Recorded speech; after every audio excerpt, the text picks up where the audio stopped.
জাগিৰোডৰ শিলচাঙত চলিছে এতিয়া পাহাৰ খনন। দুষ্ট চক্ৰই নিশা কাটিছে পাহাৰৰ ৰঙা মাটি।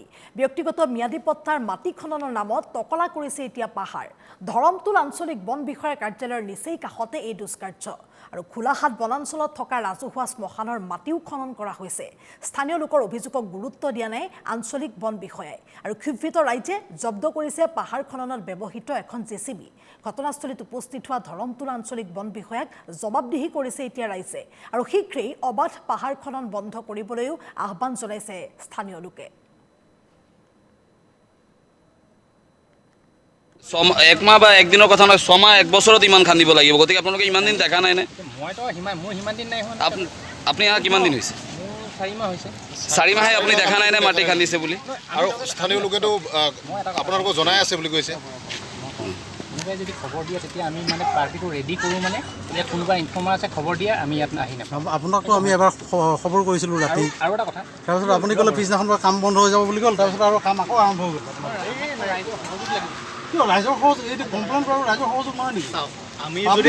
অলৰেডি মই এই বিষয়টো লৈ কিনে ইয়াত যিমান ইলিগেল হিচাপে মাটি খান্দাৰ কাম চলি আছে, এই হিচাপে ধৰি লওক মই বহুত দিনৰ পৰা ৰেঞ্জ অফিচত কমপ্লেইন কৰিছোঁ, ফোনেৰ দ্বাৰা ওচৰত গৈ কিনে কমপ্লেইন কৰিছোঁ। তাৰ বাহিৰে মই ডিউকো কমপ্লেইন কৰিছোঁ। ডিউকো ছাৰে কৈছিলে যে আপোনালোকে মোক কৈছে যে আপুনি যাই কিনে লোকেশ্যনটো GPS ট্ৰেক কৰি ভিডিঅ' এটা বনাই কিনে পঠাই দিব। মই সেইটোও কৰি কিনে আজি দিছোঁ।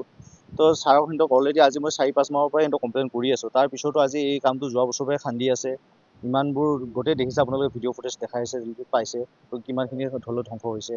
তাৰ বাহিৰে সিহঁতক আমি ইমানখিনি ডেইলি 50-60খন গাড়ী চলি থাকে। তো ইমানখিনি ৱাৰ্ণিং দিয়াৰ পিছতো ৰেঞ্জ অফিচটো ওচৰতে আপোনাৰ 1.5 কিলোমিটাৰ আণ্ডাৰতে ৰেঞ্জ অফিচ আছে, 1 কিলোমিটাৰ আণ্ডাৰতে বিট অফিচটো আছে আপোনালোকে। তো সিহঁতৰ চকুৰ আগতেই গাড়ী যায়, বিটৰ আগেদি গাড়ী যায়, ৰেঞ্জ অফিচৰ আগেদি গাড়ীখন ওলাই, ডাম্পাৰ ওলাই। তো সিহঁতে অলৰেডি ইয়াত ডিউটি কৰে, দেখাও পায়। তাৰ পিছতো সিহঁতে একো একশ্যন লোৱা নাই।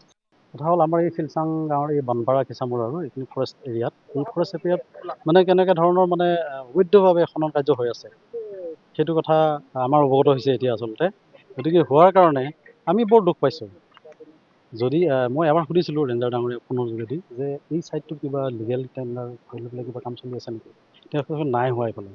গতিকে যদি হোৱাই নাই, তেনেকৈ এইটো ৰাতিও ইয়াৰ পৰা গৈ থাকে, তাৰমানে মাটি গৈ থাকে। আৰু ইয়াতে জানে আপোনালোকে এইটো চেনগেবেল বুলিহে কয় এইখিনি মাটি, ভাল মাটি। গতিকে এইবিলাক মাটি ৰাতি ছাপ্লাই কৰি থাকে। মোৰ এটা কথা জানিছোঁ যে ধৰক পটা মাটি নিম বুলি পেলাই পটাৰ পৰা এই ওচৰত থকা আৰু ফৰেষ্ট লেণ্ডত লাগি থকা মাটিৰ পৰা পটা লৈ পেলাই তেওঁলোকে পটাখন কাৰোবাৰ পৰা লৈ পইচা দিম বুলি পেলাই মাটি খনন কৰিলে। কিন্তু তেওঁলোকে ৰাতি বা ৰেঞ্জাৰ নোহোৱাৰ সময়ত বা ফৰেষ্ট ডিপাৰ্টমেণ্ট নোহোৱাৰ সময়ত তেওঁলোকে ইয়াত মাটি কাটে। তেওঁলোকৰ যেতিয়া মানুহ আহে তেতিয়া সেই পটা মাটিত কাটে। তেনেকুৱা ধৰণৰ তেওঁলোককো চাগে গুম কৰি ৰাখিছে বস্তু। ফৰেষ্ট ডিপাৰ্টমেণ্টকো অলপমান চাগে বেঙামেৰি কৰি আছে। আমাৰ ইয়াতে কেইজনমান আমাৰ নিজৰে ভাই ককাই হয়। কিন্তু তেওঁলোকে আচলতে তেওঁলোকক জনোৱা হৈছিল যে এনেকৈ ধৰণৰ কাম কৰিব নালাগে। আৰু আমাৰ নিজৰ মানুহকে আমাক ক্ষতি কৰিছে তেওঁলোকে। গতিকে খুব হৈ আছে সকলোৱে। গতিকে লাগিলে এইফালে কামটো বন্ধ হওক।